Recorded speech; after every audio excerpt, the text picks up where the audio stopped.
Our next Reddit post is from Just a View. Last year, my mom wanted to treat herself to a much-deserved new car. She got approved through her credit union and headed to the BMW dealership in our city. After she and my dad test drove a few, they decided on one, and they told the salesman they'd be paying with a check from their credit union. The salesman told them they only did in-house financing and they wouldn't accept the check, so they had to apply through the dealer. I'm sure we can all assume why. After much back and forth and speaking with management, my parents were told that if they didn't want in-house financing, they could leave. So they did. They went to another dealership across town and decided on a completely different make. While they were at the second dealership, the salesman from the BMW dealership called them and asked them, "Are you ready to comply now?" in a very arrogant manner. Once he heard that they were at a different dealership, he tried to tell them that make of cars were terrible, and they might be able to work with them on outside financing. My parents declined.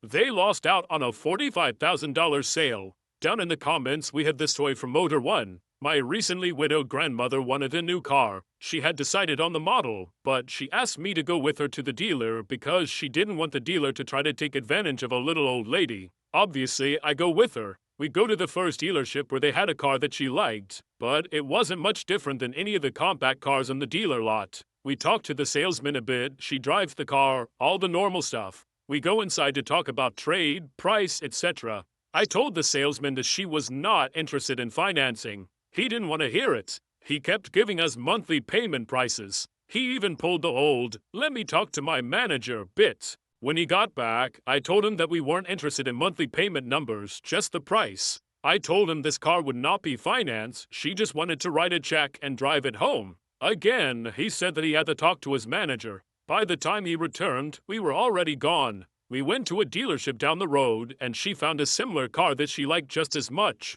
The salesman came out and we talked a bit. She didn't even bother with a test drive since she had driven one not even an hour earlier. "Okay, let's go in and fill out some paperwork." The salesman laid out a worksheet with sales price, trade value, taxes, etc. At the bottom of the sheet, there was a balance due figure. Before I could even ask if he could do a little better on the price, my grandma was writing the check. She drove that car straight back to the first dealer just to ask that salesman how he liked her new car.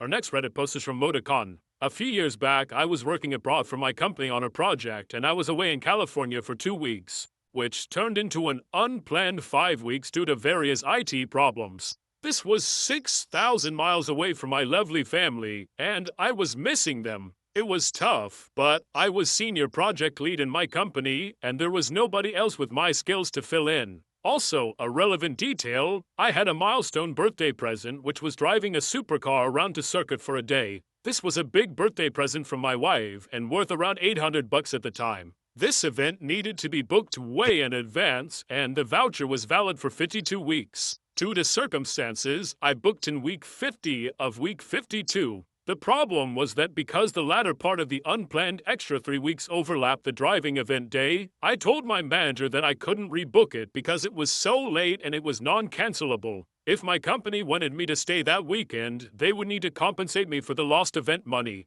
My direct manager was fine with this, given how much I was sacrificing, but the VP of IT point-blank refused, saying that it was unethical to refund a present to me and that I should just attend it. Okay then, Mr. Smartass VP, I will. The cost of flying back to the UK at short notice and returning the next day was £3,700. Plus £300 in taxi fees to get me to and from home as per company policy. So they spent just under £400 in company expenses instead of just paying me £800. Our next Reddit post is from Lucia. This story starts with me and my company. I'm a 30-year-old businesswoman who works in an IT service in the banking space. I am the girl for everything, basically, but I'm a specialist for first-level support, administration and backup, sometimes even networking. Even though I have a ton of responsibilities, unfortunately, my pay grade doesn't reflect that at all. I think that my boss, who oversees the IT department, is kinda lazy, if not incompetent.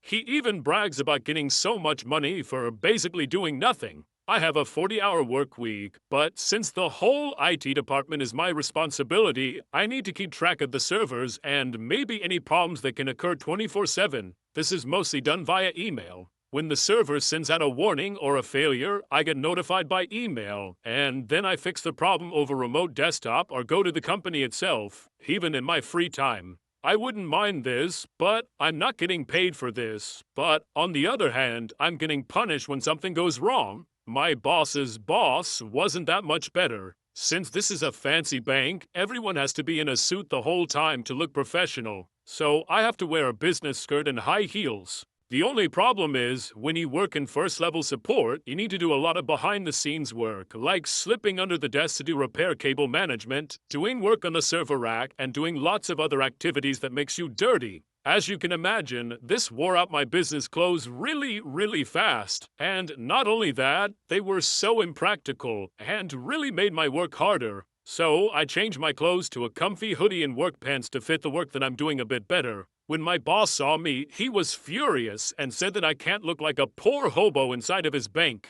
I demanded that he let me have clothes for both occasions because professional suits are expensive and get worn out quickly. He refused, and I wasn't really happy about this. One day, my boss's boss, who's the head of the whole company, called me. He had this plan. He wanted to create quiet hours, which means that he didn't want his employees working on weekends so they could rest properly. And at first glance, you might think, hey, that's a nice idea. But no, he just didn't want to pay them for overwork, because he got in some legal trouble for not paying overtime. So he said, please make sure that no one can access their emails or remote desktop over the weekend. No exceptions. Since we had a ticket system, I asked him to submit a formal ticket. 2 reasons. First, I like everything documented. Second, I had to have something to protect and secure myself if the task that I was given was wrong, and this is exactly what saved me. But man, no exceptions. I was thinking to myself, should I write my boss and tell him the implications that would have? But after thinking about it, I remembered how I was treated as a worker, and I decided against it. I got to work immediately and made an automated process to block access to emails from Friday at 6 p.m. to Monday at 6 a.m.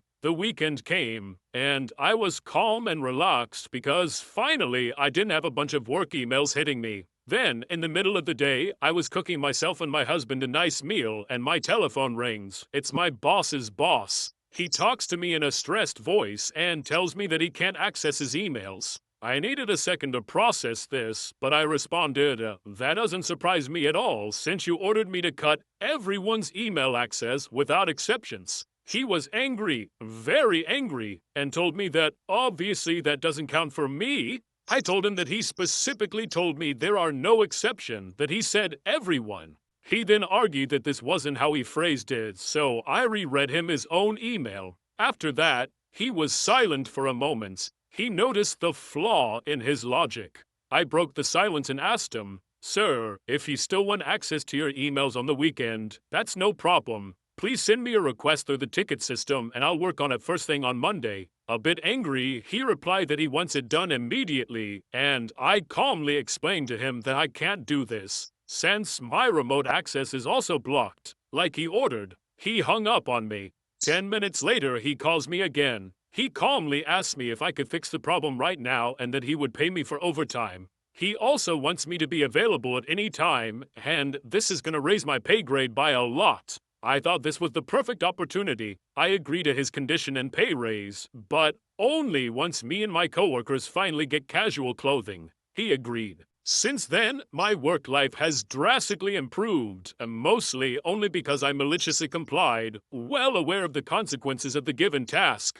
Our next Reddit post is from Namien Aqua. It became apparent to me last week that my roommates were trying to drive me out of the house to get one of their boyfriends in on my lease. When I told them I wanted to stay, they started staging incidents and messes around the house so they could yell at me for them. And it all came to a head when they called a meeting with me 2 days ago. One of them had to hold the other back because she was screaming at me that she hated me and that I was not welcome in the building. They proceeded to tell me that I contributed nothing to the house and I wasted their space, and that they had gotten close with the landlady and convinced her not to renew my lease in June. I told them I would talk to the landlady, and when they said that they were the heads of the house, I laughed and went on with my day. I spoke to the landlady and she acknowledged that they were out of hand, and while she did agree with them to not renew my lease, she also said that I could move out whenever and not pay for a single day that I wasn't there. So, yesterday, when my roommates both left to visit family, I immediately called everyone I knew and vacated the house of everything I owned. I took the curtains, the rug, all the cat toys, and even the cat tower that I made with my mom. I took all of their things off of my shelves and other furniture and stacked them in the middle of the now nearly empty living room. I took pictures of everything, handed the keys to the landlady, and immediately effed off. They won't be back to the house until tomorrow. I've blocked them on everything, so I won't get any angry messages. But I'm sure their faces will be priceless when they come home to a half-empty house with hundreds of dollars in storage and furniture gone. So much for me not contributing anything to the house. Now I actually don't. They also have to find someone else to take up the lease until the boyfriend can move in June. Otherwise, they'll have to pick up my portion of the rents. Feels pretty good. Our next Reddit post is from the gynecologist. This happened years ago. I'm an OBGYN in a busy suburb of San Francisco. One of my patients was the vice president of a large health insurance corporation. She was a dynamic executive who climbed the corporate ladder quickly. One of her special talents was reducing healthcare benefits for patients. She initiated a policy where women who underwent a C-section would have to be discharged in 2 days rather than the standard 4-day hospital stay. Shortly after having in vitro fertilization, she found herself pregnant with twins. During one of her office visits, I mentioned the new 2-day policy. I told her that, for some patients, it was really rough to be discharged after major surgery in 2 days and to be expected to care for a newborn infant. She just smiled and said that she didn't get where she was in corporate America by giving away money, and the patients just had to suck it up. That health insurance wasn't meant to be convenient. She was 42 years old and went full term with her twins. Despite her age, she elected to attempt an old-fashioned delivery because of the quick recovery. Her labor was long and extremely difficult and ended with a C-section. On day 2, I went to her room to complete her discharge from the hospital. She said, "I am not leaving. This is inhuman. You can't expect me to go home and take care of twins like this. I can barely walk. All you need to do is write a note in the chart that says that I'm having a complication. My stay will be authorized." I told her that would be fraud, and I wouldn't be willing to falsify a medical record. Anyway, about a year later, the state of California forced him to reverse the policy. Yeah, so that's a funny story, but it's really depressing that after she experienced the pitfalls of her own toxic policy, she still wouldn't change it herself. The government had to intervene and be like, "Yo, listen, I know you guys are a health insurance company, so you're kind of built on the misery of others, but you've gone way too far this time. We've got to step in and change this." You think that would be a moment of clarity for her where she's like, "Oh, I see what I've been doing to other people." Instead, she's like, "Yeah, so I've had the worst couple of days of my life. I'm in agony and I can't take care of the kids. I think this is a fine policy. Let's keep it as it is." That was r/MaliciousCompliance, and if you like this content, check out my podcast where I publish the exact same episodes. Also, hit that subscribe button because I put out new Reddit videos every single day.